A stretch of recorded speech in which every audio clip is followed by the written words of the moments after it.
Hi, this is Anthony Parent of Iris Medic, and there's an article out on Forbes.com today about how there's $4 trillion in U.S. wealth out there, and it's stashed overseas, and it's written by somebody named Howard Gleckman, who I'm not don't know, but it's one of these articles that is incredibly obnoxious because it really repeats so much of the nonsense that's out there. And joining me today is Keith Redmond and John Richardson. We're going to just quickly talk about this article about why it's just sort of nonsense. And there's a link to it. I just put a link up there in the comments, so you can follow it if you want. And I'll pull up just the text of this here, so we can go over this here. Let me just get this up. And so here it is, and here's the text of it. So and this is the where it starts off is just pretty friggin' obnoxious. If you know, if you don't, if I don't mind saying, a handful of extremely wealthy U.S. taxpayers holds trillions of dollars in foreign accounts, much of it in tax havens through partnerships, according to a new study based on data reported to the IRS by foreign financial institutions. Right. Well, what the heck does that mean? Okay, because it's written so awfully, you think that there's people are doing things wrong. There's nothing wrong with having money in a tax haven. Okay, first of all, and second of all, even if it's in a tax haven, you don't escape U.S. tax. You don't escape the USS or FATCA. Where else did they get the amount? So it's a fearful article saying there's money. And this is sort of the general thing of what we find with this fear mongering and the adoption of the IRS's beliefs as fact. That they're looking to get you agitated to say there's rich people overseas who aren't paying their fair shares and we got to get it. And we need all this enforcement. But here's the fact, and this is what's really missed out on this, is that the biggest tax haven in the world, I'll let my friend John Richardson explain this one. I'll let him tell me which one it is. John, where would we find the biggest tax haven in the world? Northwest of where you are and south of the Canadian border. Yeah. Probably, or maybe west of where you are, south, probably U.S. states like Wyoming, sort of thing. There's absolutely no question that the United States is the biggest tax haven in the world. For a very simple reason. The U.S. tax rules attract non-U.S. capital by exempting a lot of it from taxation. And secondly, because the United States will not sign on to the common reporting standard, the United States will not report the existence of those accounts to the countries where the account holders are tax residents. So, hey, doesn't get better than that. Oh, this is right. This is where, this is the nonsense. And so there's a study out that this Forbes article writer is doing, and he's just taking it as gospel as it's actually, thing. So I guess, if you're reporting on taxes, you don't need to know anything other than what the government is saying, I suppose. No, it's impossible to know anything about taxes anyway. It's so complicated. But however, the article does say two really great things. Okay. Yeah. Right. And at least, I just saw it 5 minutes ago. But two things really jumped out at me. The first is that FATCA's not working. Okay. Wow. That's the first thing. But the second thing it said, and this is fascinating, is that it is not Americans abroad and immigrants who hold significant amounts in foreign accounts. Whoa. So think of it.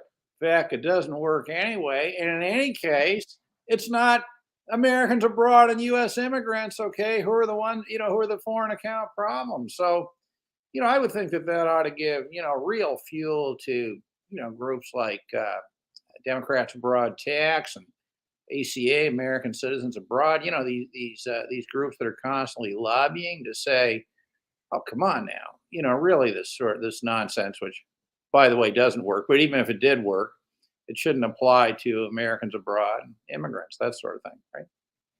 Yeah, well, and it's just this, the problem I have with this too is just sort of the premise that it builds upon, that the cheats. The people who are cheating are the people who have accounts overseas. And meanwhile, maybe the cheating people is a government that wishes to tax people on worldwide income that it had nothing to do with. Maybe that is the larger cheat that we should be a little bit more outraged on. Well, it's because why would it matter? Why should it matter that someone parks all their money overseas? Maybe country has a better deal. Maybe the United States of America needs to get a little more competitive, right? Instead of using the tax code as the weapon to bring it all in, right? That's what it's all about, right? The United States of, the dollar is a US, this world reserve currency and has been. And it's all about controlling and bringing it back in there. That's why we see, all these rules are intended to punish people who live and work and have businesses overseas. And meanwhile, we get idiotic articles like this saying, well, it's not enough. What we really need, they're getting out on their taxes. And, and some of the ignorance that you see here, it's written as if all you need to do is put your money in a tax haven overseas. Well, where there's your magic wand. Yeah. And it's just, so fantastically stupid but not based in reality. And it's just so ignorant, and it's meant to be taken seriously. And it's just, I think it assumes that these are non-compliant U.S. taxpayers, right?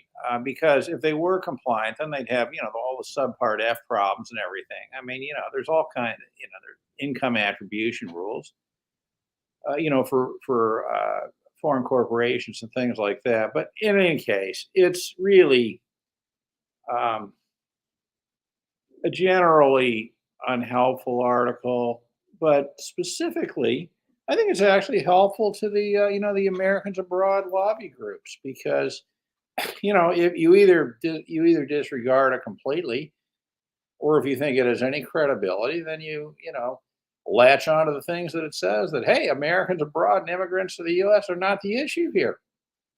Well, with that, let me get Keith here. Ask Yeah. him his Keith. So, here's set up for you. So, what do you think about this? Do you think the expatriates groups are going to say, "Hey, here's proof that you're going after the wrong people, even according to your own flawed logic? You're going after the wrong people." No, I agree. And what's ironic is that the U.S. tax code is not used as a weapon for those outside the United States who are not American, and because they can send their money to the U.S. and hide it in the U.S. So it actually benefits that population as well. Because, the U.S. is so focused on these tax havens overseas, they ignore the fact that they're the biggest tax haven. So therefore, people can hide money in the United States. And I know those who do. It's very easy to do. And I just find it absolutely mind-boggling. Keith, on that note, though, I think this is an extremely important point for listeners. What?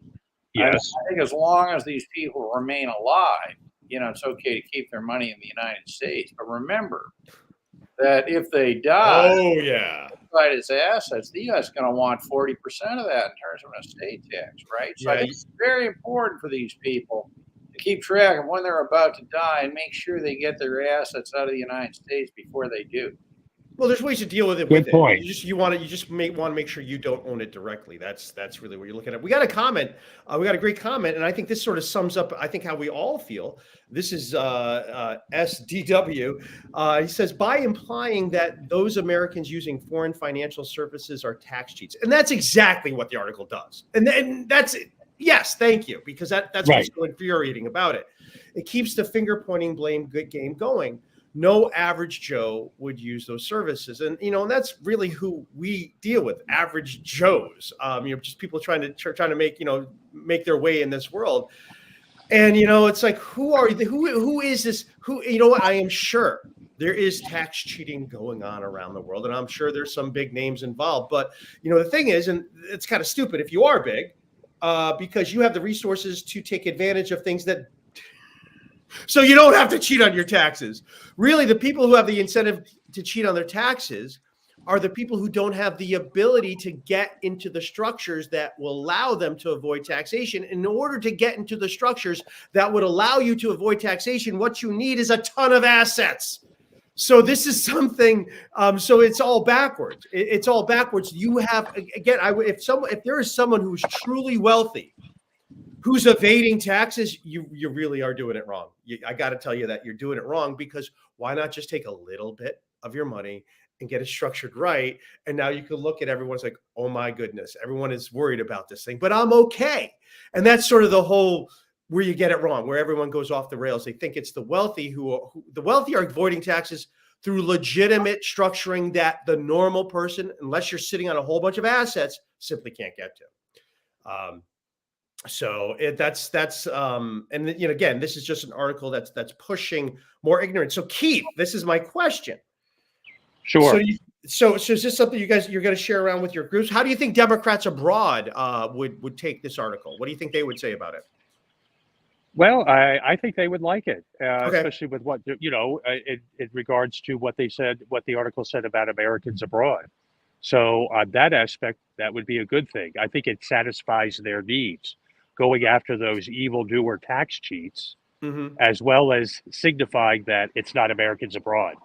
So that could be a good thing maybe for them. I don't know.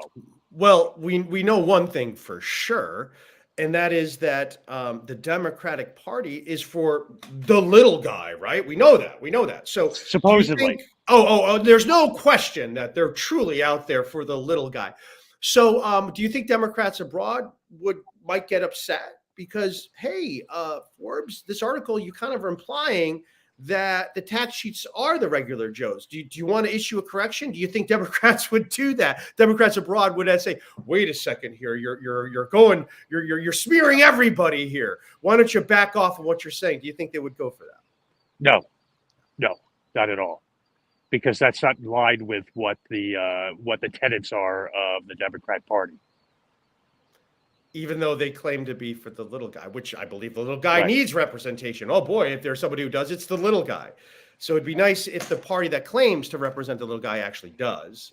Yeah, because if they truly did, they would be more forthright in pushing for getting rid of FATCA, at least for Americans overseas, and really pushing for real residency-based taxation. Indeed. Yeah. And I don't know if that's going to happen. I would All right. get So behind this is just, yeah. I mean, this is just, I mean, another, we see articles come out, there was we always see articles come out with this fear mongering and this perhaps intentional misdirection. I mean, it's an incredible misdirection. And and here's the benefit of it. If you really think about why would the IRS, have this study? Why would someone promote it? Again, because it's about the global conspiracy to make sure all money comes back to the U.S. I mean, that's really seems like they're all kind of working in conjunction together to make sure. Well, we're going to scare people if they have things overseas, and we're just going to get it all back here, and that's to the good old USA, where we can be on top of it, but we might not actually look at it that closely if you use various structuring. John, what would you have to say in conclusion to this? About the article? About the article or the whole thing? I don't know, or anything, I guess. I think the article was completely pointless. I think it was, I don't even think it's actually going to do what it's intended to do, which is, draw up a bunch of frenzy about, these so-called rich tax cheats, whoever they may be. I mean, personally, if I were a tax cheat, I would try to avoid cheating in relation to foreign source of structures, where there's rules built in to identify that stuff. I mean, surely in a country as big as America, with so much opportunity for everything right inside America, there must be lots of opportunity for tax cheating locally, don't you think?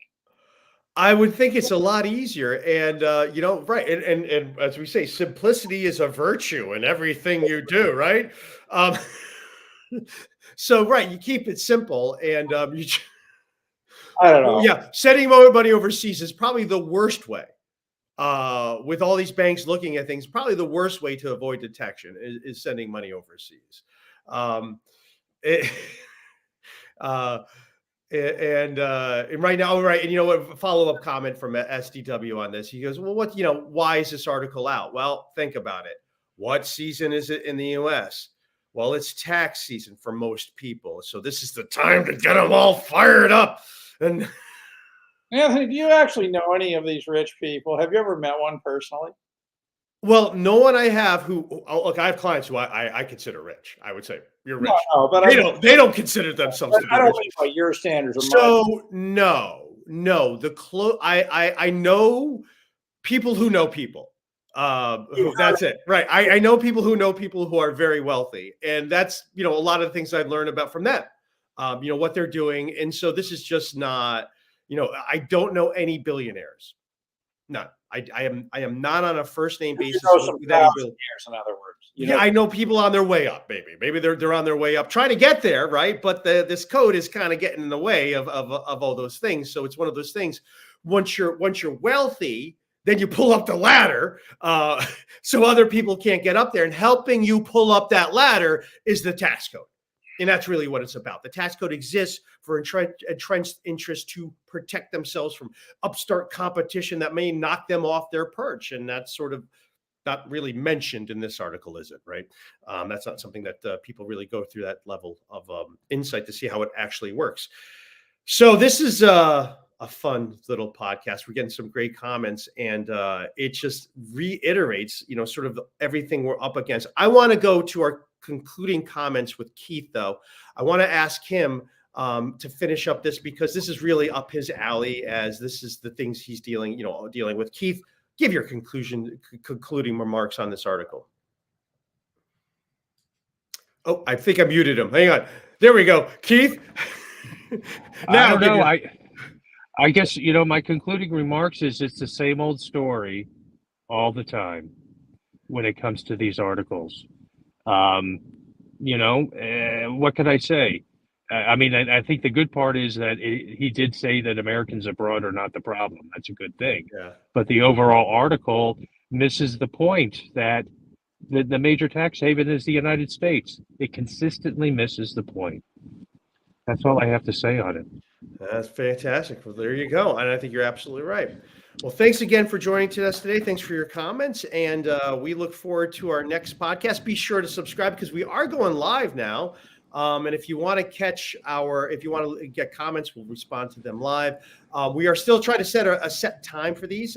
We will be doing that. We'll be setting a set schedule as we go along. And maybe some of you in your comments can encourage Keith, who is really actually quite a handsome man, really quite handsome, to get a camera so that we can enjoy his lovely countenance on these podcasts. Maybe.